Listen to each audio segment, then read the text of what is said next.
হবে মোমবাতি, মশারি, অনেক মাজারের উপরে লম্বা মশারি টাঙানো আছে না নাই? ওর বাবারে মশাই কামড়ায়, কত বড় ডাকাত। তো মশাই যদি নিচ থেকে তাড়াইতে না পারে, ও তোমারে কি করবে? কথা বলেন। মশা তাড়াতে পারে না নিজের গা থেকে, তোমারে কি বাঁচাবে? দেখবেন যে লোকটা মাজারে মশারি দেয়, ওর বাবার ডেঙ্গু জ্বর। ওর বাপেরে মশাই খায়, ওর মারে মশাই খায়। গোটা বিশ্বের সবগুলো আল্লাহর ওলি যদি একটা গ্লাসের পানিতে ফু দেয়, আর আপনার মা যদি আপনার মাথার মধ্যে হাত বুলিয়ে দেয়, আপনার মা যদি আপনার বুকে একটা ফু দিয়ে দেয়, সব পীর সাহেব একদিকে, মায়ের দোয়া আরেকদিকে। মায়ের দোয়া মুহূর্তে আবার আল্লাহর আরশে পৌঁছে যাবে।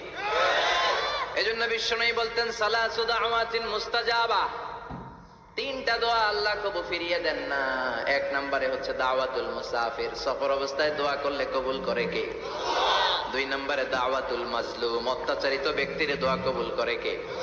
তিন নম্বরে দাওয়াতুল ওয়ালিদাইনি লিওয়ালাদিহি, মা বাবা যখন হাত তুলে ছেলে মেয়েদের জন্য আল্লাহর কাছে দোয়া করে, ওই দোয়াটাও কবুল করে কে?